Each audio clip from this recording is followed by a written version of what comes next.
Muy caluroso aplauso. Gracias. Bueno, pues primero que nada agradecerles a ustedes que estén aquí un ratito conmigo para que yo pueda transmitirles algo de lo que hacemos los paleontólogos. Van a creer que no es aquel investigador que se pone sus jeans y sus botitas y la pica, el martillo de geólogo, y allá andamos escarbando en las rocas algunas evidencias de la vida del pasado. No, sino que también tiene aplicaciones la paleontología. La paleontología es una rama de la geología del estudio de la Tierra. Paleontología significa el estudio de los organismos antiguos. ¿Pero qué tan antiguos? Ay, pues mi abuela es antigua, ¿verdad? No la abuela, como más de 10.000 años. Ni siquiera las momias de Guanajuato o las momias de Egipto son motivo del estudio de la paleo, sino organismos que tienen más de 10.000 años de antigüedad. Y como ven, el título es hace muchos millones, 600 millones de años, ¿qué había en la Tierra? Bueno, pues comienza la vida y después empieza a progresar, a cambiar, a la evolución, y tenemos a bacterias y a algas que forman los estromatolitos, que son estructuras rocosas que tienen láminas concéntricas de carbonato de calcio que existieron hace millones de años, y el fósil más antiguo de México está en Caborca, Sonora, casi 2.000 millones, imagínense, de años, y esto pues ha sido ya estudiado, documentado, publicado. Es el único lugar donde se han encontrado hasta ahora los fósiles más antiguos de México. Y bueno, pues los invito a un recorrido. Espero que estén contentos con este recorrido conmigo, que participen, y vamos a seguir adelante. Y si son tan amables, no sé si se tenga que apagar la luz o no, porque están grabando, no sé.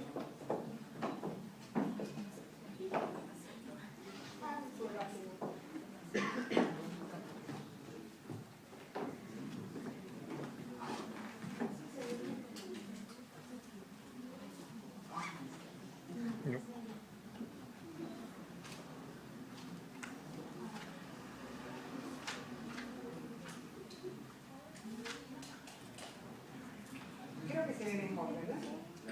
¿Sí? Pero yo necesito la luz de aquí adelante. ¿Y se puede apagar toda la luz? No la necesito. Gracias, así está bien. Bueno, pues vamos a iniciar este recorrido. El territorio nacional, el territorio mexicano, estuvo cubierto por el agua durante millones de años. Había un mar que lo cubría. Había muy pocas tierras positivas, tierras que permitían que la erosión de las mismas pues acumularan sedimentos en los fondos de las cuencas oceánicas, de las plataformas, y aquí pues vivían organismos, y estos organismos se fosilizaron con el tiempo, y en la actualidad encontramos en muchos lados del territorio nacional, encontramos fósiles gracias a ese proceso.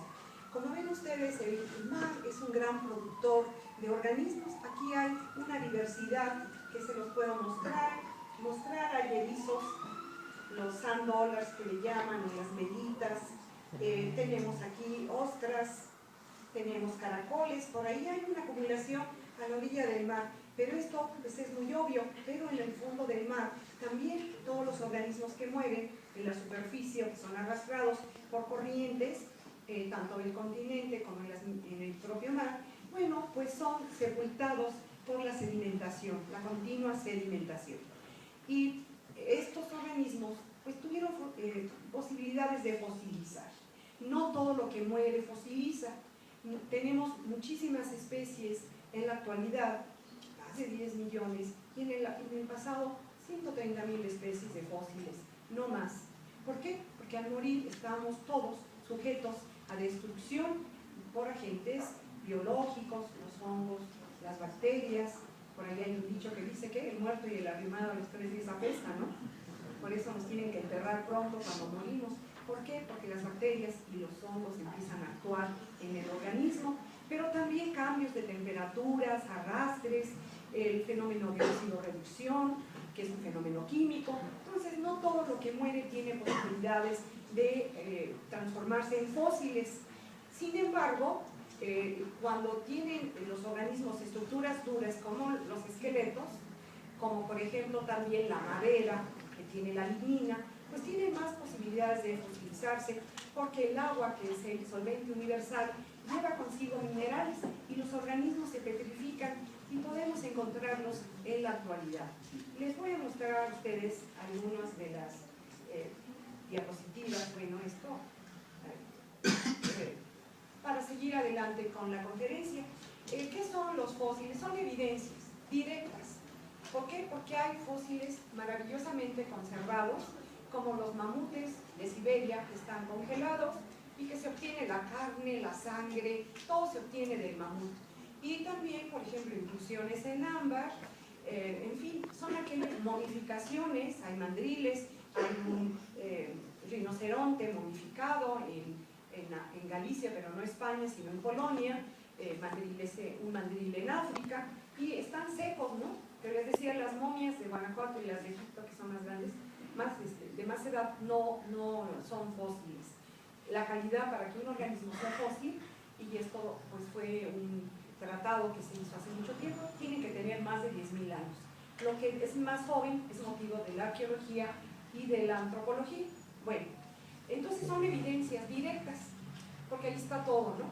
También los fragmentos de madera, las conchas, en fin, también son evidencias directas.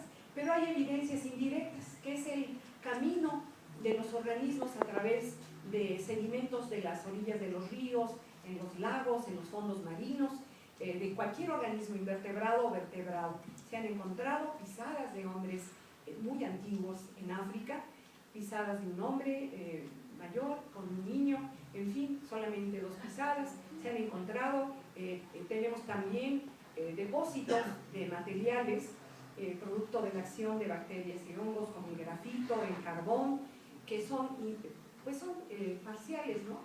Evidencias indirectas.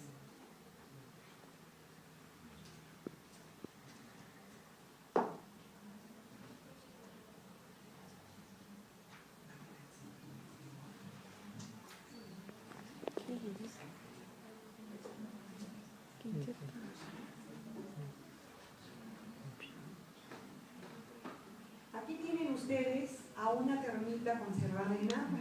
Son de los fósiles espectaculares, son fósiles que proceden de una localidad de Chiapas que se llama Simojovel. Ahí hay minas al aire libre, ahí están los mineros, que son generalmente campesinos, que recolectan estos materiales, luego los venden y hacen bonitas joyas, en fin. Pero algunos tienen evidencias de la existencia del organismo. Por ejemplo, esta termita, ¿no? Y tiene todo, las alas con las venitas, las patas, las antenas. Y bueno, este es producto de la resina de una leguminosa que existió en las selvas chiapanecas, y también hay resinas de los pinos. El ámbar del Báltico es de una pinácea, que es una goma que atrapa, pegajosa, que atrapa organismos a su paso, o que se impregna de flores, de hojitas. Entonces son evidencias muy, muy bonitas. Aquí tienen ustedes a un amonite, que es el que, con el que se inicia el estudio de la estratigrafía, es decir, las capas sedimentarias forman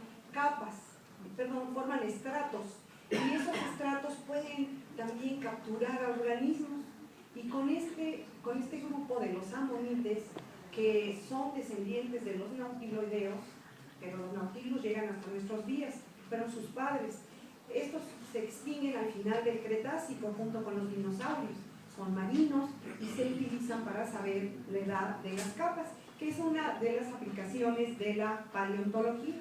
Y esto es para la prospección de minerales, saber a dónde se perfora el petróleo, a dónde se pueden obtener ciertos minerales, como el oro, la plata y otros muchos que se utilizan para la industria, para artefactos, para tantas cosas, ¿no? Aquí tienen organismos muy pequeños, silicosos. Estos tienen aspectos de cristales. Ya saben que el cristal se hace con arenas, ¿no? El cristal en los vidrios. Entonces estos tienen sílice y son fantásticos. Son microorganismos. Hay una rama de la paleo, que es la micropaleontología, y son tan abundantes por ser pequeños, se pueden hacer muchos experimentos. Y son muy bonitos. ¿Qué les parece? Que son bonitos, ¿eh? Pero son también, tienen el aspecto de cristales. Les decía, en las rocas sedimentarias es en donde se encuentran los fósiles. Esta foto, perdón, ya me fui más adelante. Esta foto la tomé en Zacatecas y aquí se ven muy bien las capas sedimentarias. Aquí vean ustedes que se ven divisiones. Entonces aquí hay un pliegue, porque la naturaleza no es estable. En la naturaleza todo se está moviendo y tal cual nosotros también como personas, nuestra acción acerca de cuidar nuestro ambiente pues es muy importante, ¿no? La acción del hombre, ¿no?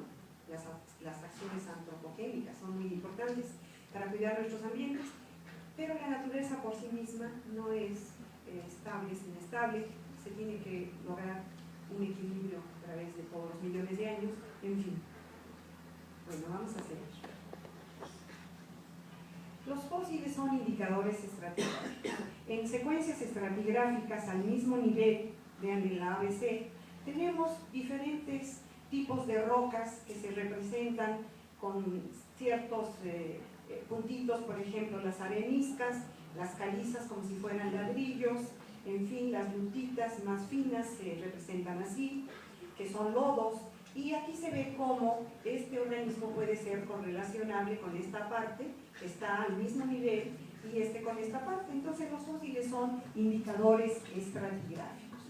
Esto ayuda muchísimo a saber en qué etapa de la vida estamos trabajando los investigadores geólogos y paleontólogos, gracias a los indicadores estratigráficos.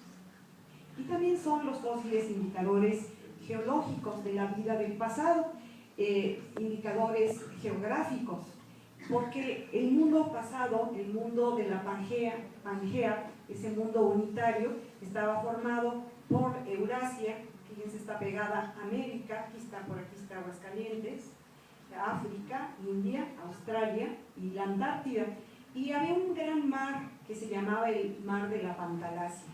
Entonces los fósiles de África, de esta parte, y los de Brasil, aquí hay un mar interno.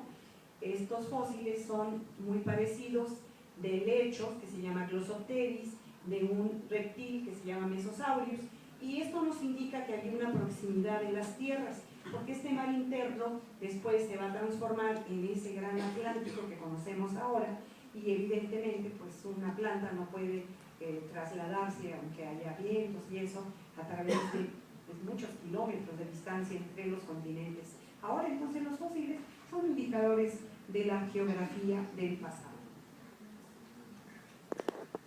y también de la evolución.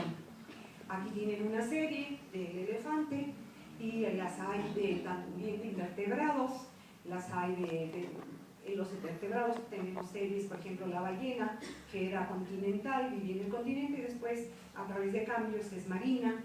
Tenemos del caballo, series del hombre mismo, ya no hay el eslabón perdido, ya se encontró con los estudios y las investigaciones. Entonces, también son indicadores del clima, porque los arrecifes de coral, pues ¿dónde están? En las zonas tropicales, ¿no? En la ecuatorial y tropical, es trópico de Cáncer, trópico de Capricornio, y estos organismos viven en aguas calientes, oxigenados, etc. Pero en el pasado tenemos en Groenlandia fósiles de arrecifes y dije, no, pues ¿cómo es posible? Si Groenlandia está muy al norte y está muy fría el agua, entonces ¿cómo es posible? Pues es que Groenlandia estaba mucho más situada al centro del Ecuador y bueno, por eso son indicadores paleogeográficos. Entonces, resumiendo, son indicadores ecológicos, geográficos, estratigráficos y evolutivos.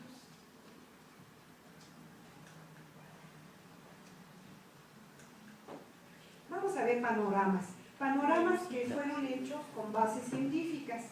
Los pintores César y Julián, así se llaman, ellos expresan de una manera pues muy bonita cómo era la vida en tiempos pasados, con descubrimientos, no es invención, ¿no?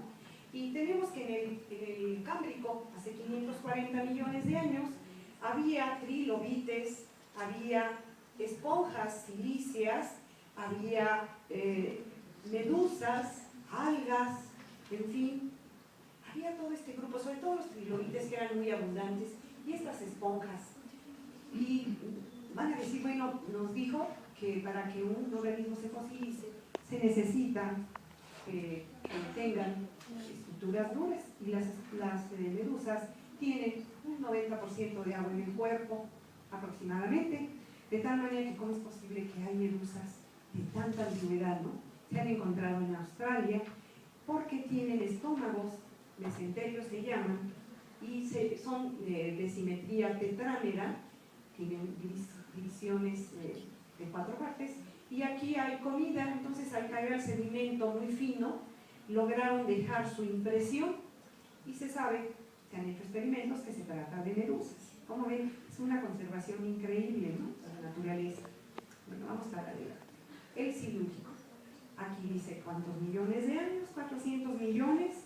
Hay una flora y una fauna mucho más evolucionada, se sigue aumentando en riqueza, tanto de ejemplares como de variedad, y aquí en el fondo pareciera que hubiese un campo de organismos invertebrados que se llaman lirios de mar, pero que no son plantas, que son parientes de las estrellas de mar, de los erizos. Tenemos corales solitarios, corales coloniales. Tenemos un grupo que se está extinguiendo en la actualidad, que es ya es escaso, vive cercanos a las desembocaduras de los ríos, y obviamente la contaminación los está extinguiendo, pero en el pasado fueron abundantes, importantes índices estratigráficos. Tenemos caracoles, o sea, gasterópodos. Los trilobites siguen casi hasta el final del Paleozoico, pero casi también se extinguen a temprana edad del Paleozoico. Sin embargo, tenemos algunos al final. Y tenemos que otra cosa, bueno, pues estos que son los Nautilus, originalmente de forma cónica, ahorita son de forma enrollada, como el caracol, pero son primos, pero no son hermanos, digamos, en el parentesco, y vaya, se ha conservado hasta el color de la concha en una localidad de Europa. ¿Qué pasaba en la tierra firme? Seguramente las teorías dicen que el mar fue la fuente de la vida, ¿no? Era un caldo primitivo en donde las reacciones de los compuestos se daban libremente, porque no había acción biológica, no había bacterias, no había hongos, se daban biológicamente ahí, se daban estas reacciones químicas sin la intervención biológica, de tal manera que tenemos que ahí comienza la vida. También hay la teoría de que posiblemente a través de la caída de aerolitos vinieran compuestos del universo y se originara la vida en estos mares. Pero bueno, Opari, que es uno de los que promovió el origen de la vida en la Tierra, con aquel estudiante que ya murió, el estudiante Miller, el estudiante hizo un experimento en su laboratorio para de alguna manera reproducir cómo fue el origen de la vida, ¿no? Y es muy famoso por eso. Pero ¿qué pasó? Bueno, pues las algas que vivían en los mares lograron llegar al continente y poblaron este continente de alguna manera que les permitió evolucionar. Y aquí tenemos, por ejemplo, más o menos este ejemplar mide 1,5 metros, ejemplares pequeños, se llama Silofitón, Rhynia, Orniofitón, Neurofitón. Según la forma de estos organismos, ya tienen raíces para obtener el agua a través de ósmosis y subir a través de tubos, y además se reproducían por esporas. Todavía no hay semillas en este tiempo. Vamos más adelante. ¿Qué pasaba en el mar y qué pasaba en el continente, en la tierra firme? En los mares había un grupo de peces, los crosopterigios, que tenían las aletas lobuladas, pares lobuladas. Aquí ustedes pueden ver 2 y del otro lado hay 2. Y estos organismos, a la hora en que el mar los arrastraba al continente, podían caminar, entre comillas, porque tienen la misma estructura. Existe uno en la actualidad, el pez latimeria, que fue encontrado en África, en Madagascar. Estos organismos tienen la misma composición de los huesos que los tetrápodos superiores. Entre ellos estamos nosotros, ¿no? Tetra, 4 podos pies, exactamente la misma composición. Un hueso, después 2 huesos y ya pues formando la aleta, varios huesos que en los anfibios, que son las ranas a las que les da origen al grupo de los anfibios, pues ya se diversifican en manos, con muy bien, los dedos muy bien separados. Bueno, este pez es importantísimo, es el devónico y es una cadena en la evolución. Bueno, les decía, los peces dan origen a los anfibios muy primitivos que tienen características de peces. Por ejemplo, esta parte muy larga, ya con piernas y brazos muy bien formados, extremidades anteriores y posteriores muy bien formadas, pero no dejan de representar su origen de pez muy alargados. Fueron abundantes en el Carbonífero, se le llama la edad de los anfibios, como el devónico, el anterior, la edad de los peces. Esta es la edad de los anfibios, existen en todos lados del mundo. Y tienen que vivir en dos, por eso se llaman anfibios, en dos medios, tanto en los medios acuáticos como en los medios continentales. Siempre regresan al agua para la reproducción. En la actualidad hay una diversificación, están generalmente en áreas acuáticas, pero hay algunos, inclusive en desiertos, y no se reproducen hasta que caen. Es un grupo pues, muy importante en la evolución. ¿Qué pasaba en la Tierra firme? Pues tenemos este bonito panorama en donde hay árboles del Carbonífero, es uno de los últimos periodos del Paleozoico de la Edad Primaria. Tenemos helechos arborescentes, cordaites, este árbol, con estas hojas muy largas en forma de espada. Tenemos estos con esporas aquí, en la parte terminal hay esporas, siempre se dividen en 2, 2, 2, todos ellos. Tenemos aquí asperillas o colas de caballo que existen en la actualidad, y este árbol es igual a este. Aquí se ve la corteza cuadriculada, es muy fácil de distinguir, es el mismo aquí, y aquí se ven las esporas.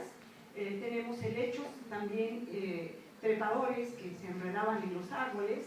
En fin, este es un panorama del Carbonífero con una libélula muy grande que medía 75 centímetros de ala a ala. Entonces, vean qué selva tan exuberante, que formaron esos grandes depósitos de carbón que se usaron mucho en la era industrial, sobre todo en Inglaterra, depósitos para las máquinas de los trenes.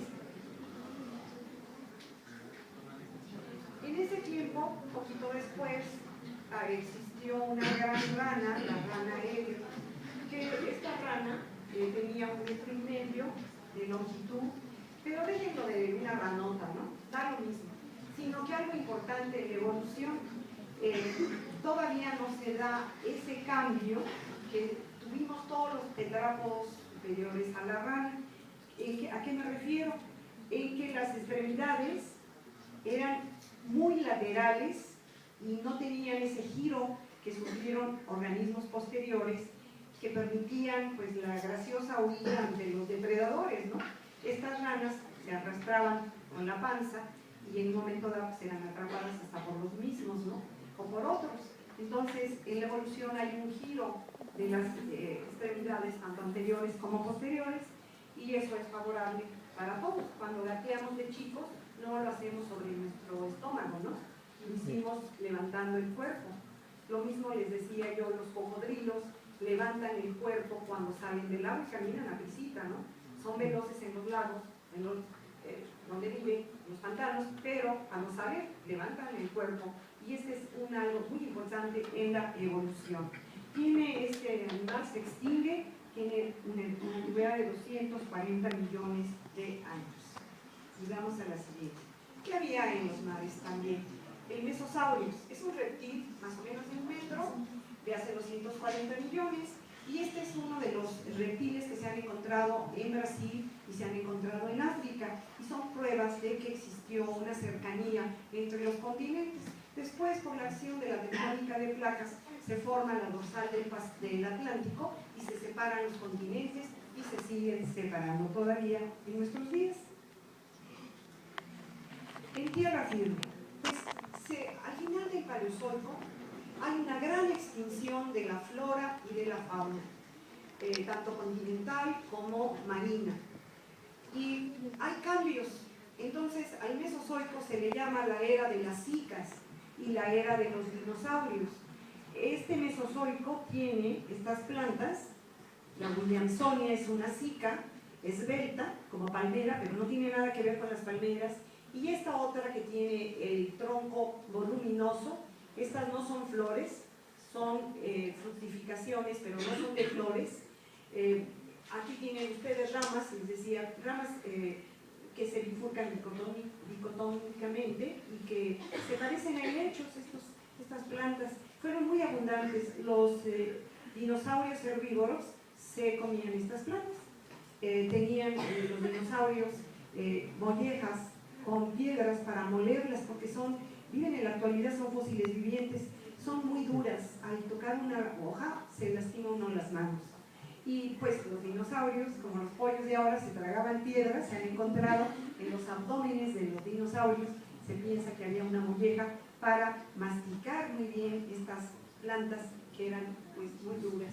Al fondo vemos pinos, ya había coníferas, y bueno, pues sigue la evolución. Estamos ya en la era mesozoica, de 240 a 65 millones duró, y es al final cuando se extinguen muchos organismos que aparentemente pareciera que son los dinosaurios, pero no, se extinguen en los mares también muchos.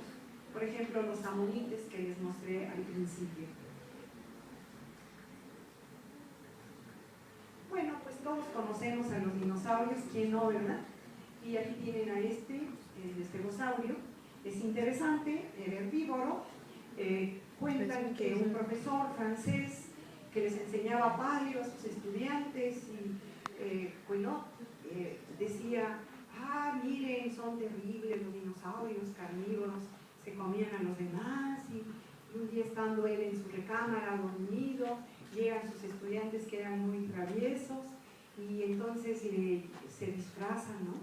Se disfrazan de dinosaurios, de un estegosaurio, y lo asustan, ¿no? Te vamos a comer. Y voltea y lo ve y les dice: no, porque el estegosaurio es herbívoro, no es carnívoro, así que no me van a comer. ¿Cómo ven? Bueno, y de veras que es cierto, ¿no? Bueno, pues vean que tiene una hilera de placas que le servían para varias cosas. Se cree que al caminar las movían de tal manera que al chocar hacían ruidos. Tenían pinchos en la cola, pues para defenderse de los enemigos dinosaurios. Dinosaurio significa lagartija terrible o lagarto terrible. Estos animales tenían aquí pues una especie de mandíbula o pico para machacar las plantas, y tenían esta altura y longitud. Bueno, pues los grandes herbívoros como fíjense que los dibujan muy cerca de los lagos, porque las patas pesaban mucho, el cuerpo y las patas también, pero no resistían las patas de esta mole. Tenían, se supone, que un centro nervioso aquí para mover esta parte, porque el cerebro era muy chiquito. Ahora dicen que sí eran inteligentes, ¿verdad? Pero en muchos libros de antes se dice que no eran nada inteligentes, pero duraron más de 100 millones de años en la Tierra. Cuidado, nosotros no llevamos ni 5, ¿no? Entonces, imagínense, hay que tener cuidado. Y bueno, vamos a seguir viéndolos. Este es más largo que el anterior. Es el Diplodocus, encontrado en Argentina, el Argentinosaurus, que tiene 35 metros de longitud, herbívoros, con las hijas de las que se alimentaban, con los helechos. Tenemos a la primera ave, la Archaeopteryx, significa ala antigua, más o menos del tamaño de una paloma de ahora. Y si se hubiera encontrado el esqueleto, se hubiera pensado que era un reptil, porque tiene la cola muy larga, pero se encontró una impresión de las alas y de las plumas, las alas con plumas y de la cola, en una cantera litográfica en Alemania. Es del Jurásico, es el ave más antigua que se ha encontrado, y bueno, pues tiene dientes, tiene garras. Entonces recuerda mucho a sus antecesores reptilianos.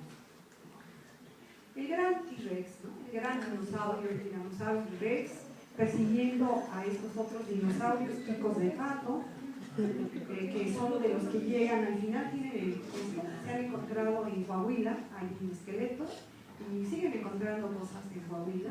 Últimamente pisadas de estos animales. En México hay pisadas, en Playa Azul, Michoacán, en Oaxaca, por ahí hay pisadas, en Puebla, pisadas que son ignofósiles, es decir, son acción de la locomoción de organismos, ¿no?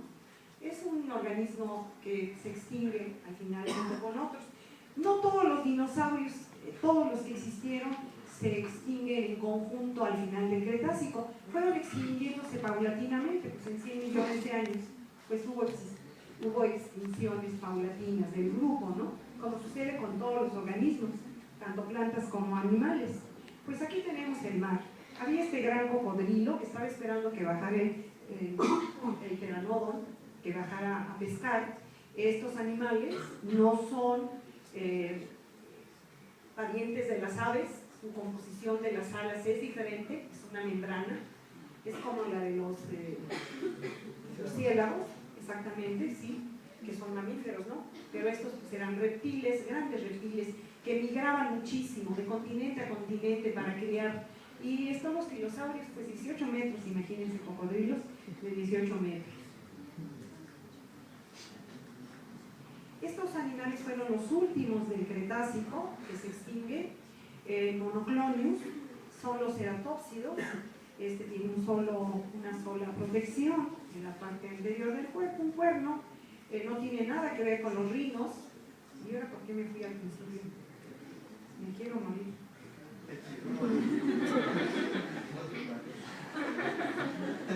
Ella es la culpable.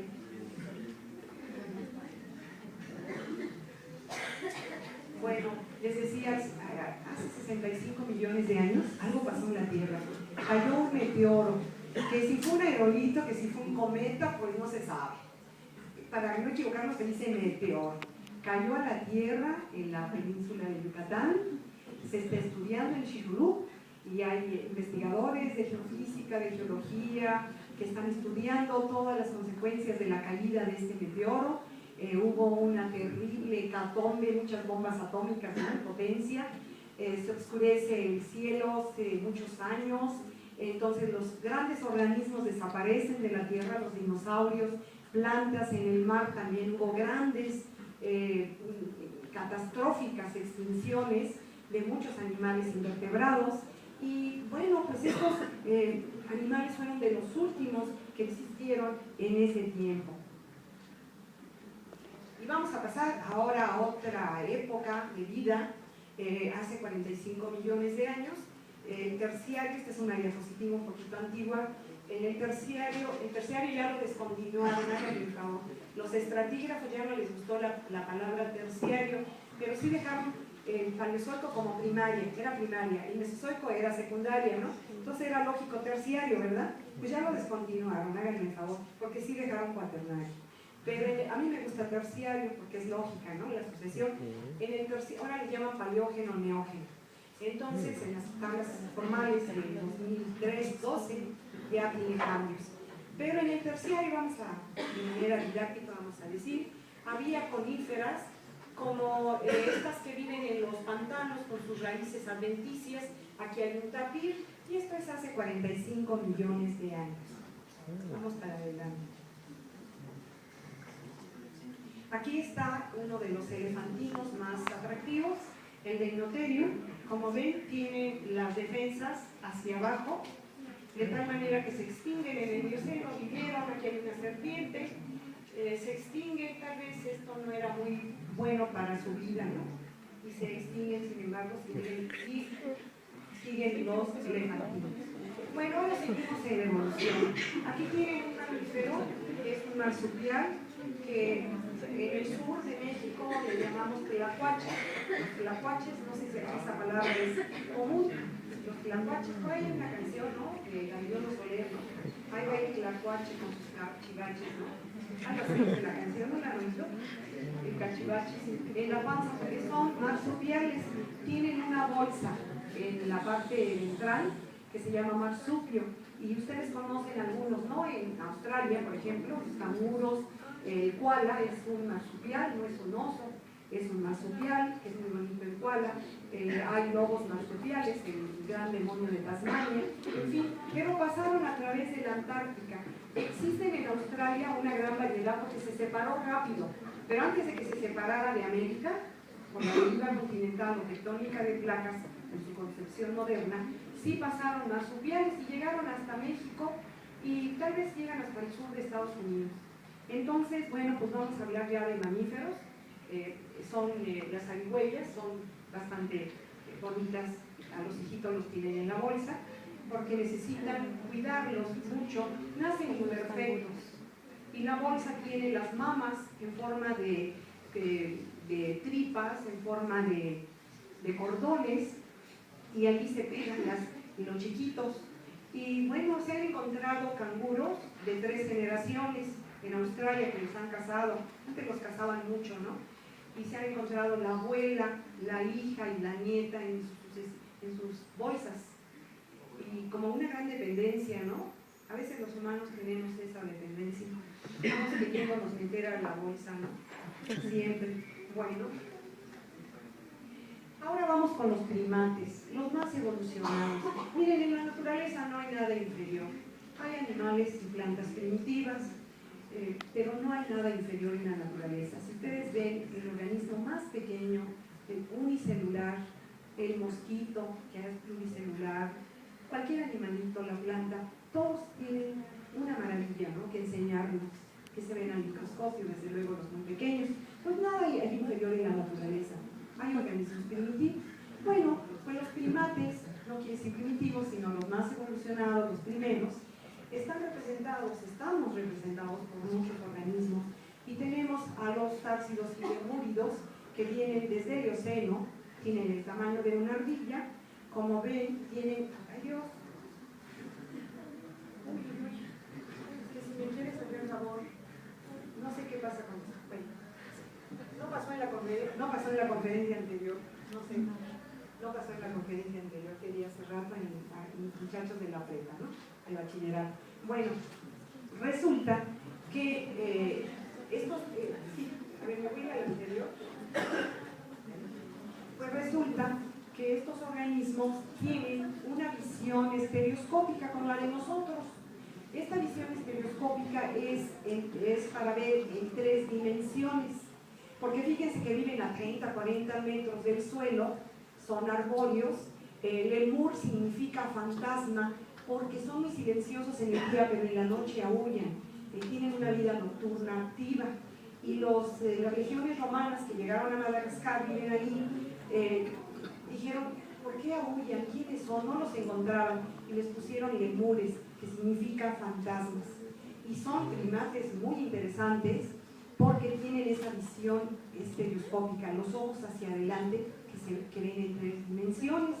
Y bueno, estos son nuestros antepasados, nuestros primos muy cercanos. Ahí vamos con la siguiente. Los monos de América y los monos del Viejo Mundo. Los de América, pues todos los conocemos, ¿no? El mono araña, los monos aulladores de las selvas del sur, hasta Costa Rica, Brasil. Tenemos a infinidad de monos, pero son menos inteligentes que los monos mandriles de Asia, del Viejo Mundo. Entonces, los mandriles, les comentaba en la conferencia anterior, se reúnen en grupos y cuidan mucho a los chiquitos, a los juveniles y a las hembras, y hacen círculos. Hay jefes y subjefes. El jefe tiene una vida temporal mientras no se hace viejo. Cuando se hace viejo lo mandan al centro, y los jóvenes que están luchando por ser los líderes de esas comunidades están al pendiente, ¿no? Qué raro con los humanos, ¿verdad? Están al pendiente que se muera o que ya no sirva. Bueno, pues hacen círculos para protegerse de los animales depredadores, leones, que los atacan. hacen círculos y en el centro ponen a los chiquitos y a las hembras, y los machos están con los dientes que son terribles, colmillos terribles al ataque de una fiera, y los ahuyentan, porque hacen ruidos y son bastante agresivos los mandriles. Bueno, son diferentes a los monos del Nuevo Mundo en cuanto a capacidad craneal y además pues por eso son diferentes y tienen mayor inteligencia. Y les comentaba a sus compañeros de la prepa que cuando hay peligro pues están muy tranquilos porque ofrecen una resistencia al enemigo, pero hay un árbol en África que tiene semillas con alucinógenas y también le entran a la droga, se suben y están felices, tirados abajo en el quinto sueño, así sabiendo a dónde van o de dónde vienen, y resulta que cuando llegan los leones pues se los comen. Y acuérdense que Chango, que se droga, se lo comen los leones. Bueno, pues miren, aquí está un orangután que le llaman el viejo de los bosques. Se están acabando estos animales, los gorilas, los orangutanes, se están acabando, y resulta que este organismo, bueno, esta foto es muy bonita porque tiene una mirada muy humana, ¿no? Digo, yo creo que hasta hay congéneres, ¿no?, que se parecen un poquito, ¿no? No sabemos de ellos, son nuestros primos hermanos, de veras, son nuestros primos. Tiene 5 millones de antigüedad y los hay en las selvas. Bueno, uno de los homínidos más antiguos, el Australopithecus africanus, que hay otros ya descubiertos, tenemos varias especies de australopithecus, está por ejemplo el Rosell, está por ejemplo el Robustus, que es un poco más grueso, más con facciones más obvias, más gruesas, y entonces bueno, este organismo tenía 1,5 metros de estatura y vivió en África, en el cañón de Uruguay, que se han encontrado en otros lados, y aquí tienen ustedes su alcance estratigráfico. Vivían en conjuntos, usaban herramientas, pero no se protegían con pieles. Bueno, vamos a la siguiente. El Homo erectus del Plioceno también ya tiene una postura más erguida, en fin, y tiene esta antigüedad, ahí ustedes la ven. El hombre de Neandertal se encontró en Alemania, es un hombre que cazaba para vivir, ya tenía armas, herramientas para vivir, le ganaban las cuevas a los osos, y les recomendé a sus compañeros de la prepa que leyeran el libro que se llama El clan del oso cavernario, que habla de cómo era la vida de estos organismos, nuestros parientes lejanones, cómo era la vida de ellos y cómo convivieron con el Homo sapiens, con el hombre que van a ver más adelante, con el Cro-Magnon, el Neandertal y el Cro-Magnon convivieron. Y esa novela está basada en hechos científicos, no es novelesca, pero es verdad. Entonces, estos pues tienen aspecto simiesco todavía. Tenemos el hombre de Cro-Magnon, que tiene 100.000 años de antigüedad y es prácticamente Homo sapiens, es del Pleistoceno, que cuando hubo esas grandes glaciaciones, ya tenía que cubrirse con pieles, tenía cargadores, tenía herramientas, ya empezaban a tener magia, se colgaban los colmillos de los osos que ellos cazaban, les daba poder, era mágico ya el pensamiento de estos mismos parientes de nosotros. Fíjense que el anterior que les mostré ya enterraba a sus muertos y se han encontrado los restos con flores, con polen de flores. ¿Por qué? Porque les apestaban, no los podían dejar en el mismo lugar. El muerto y el arrimado a los 3 días apesta, y pues, pero los querían, hacían hoyos y les ponían flores para, pues, como un acto de amor, ¿no? Y bueno, se han encontrado en los huesos polen de las flores de allí. No era casual, sino mucho polen acumulado que les ponían muchas flores. Y bueno, estos se colgaban sus fetiches, los dientes de los osos o conchas, se han encontrado, ¿no? Bueno, ¿quiénes convivían con el hombre?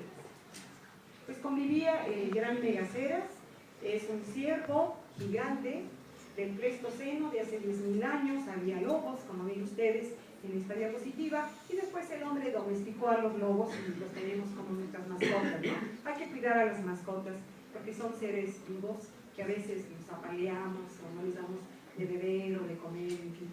Y no hay que botarlos a la calle, ¿no? Porque son organismos que nos han dado mucho amor, son lindas las mascotas. El mamut. Aquí ha habido descubrimientos de mamut y de caballos en Aguascalientes. Por ahí hay una tesis de Hernández Láscares, un geólogo, que hizo su tesis sobre caballos y mamut de aquí de Aguascalientes, de allá de la Nacional de México, y convivieron con el hombre hace 10.000 años. Y bueno, fueron de los que se extinguen, sin embargo tenemos a los elefantinos ahora, ¿no? Y con esto termino esta plática y les agradezco su atención y también a las promotoras, a la maestra Sandra, que ha sido muy gentil, Sandra Pérez, y a su equipo, y a ustedes. Si quieren alguna tan amables, no sé si se tenga que apagar la luz o no, porque están grabando, no sé.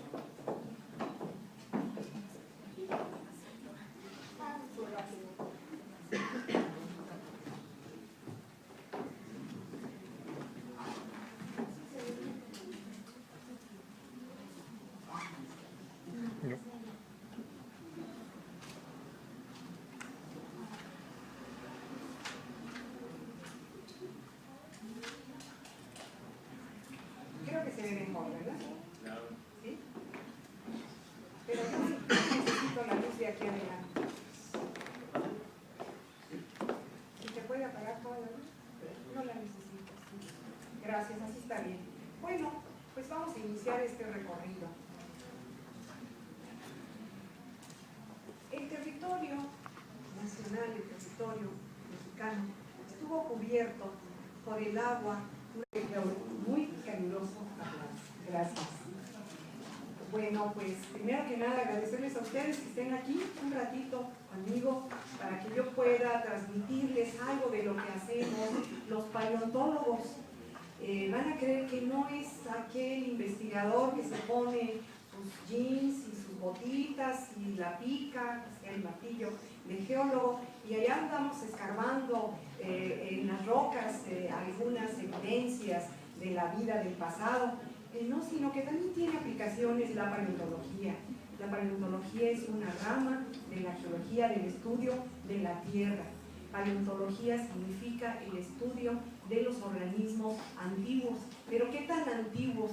Ay, pues mi abuela es antigua, ¿verdad? No la abuela, ¿eh?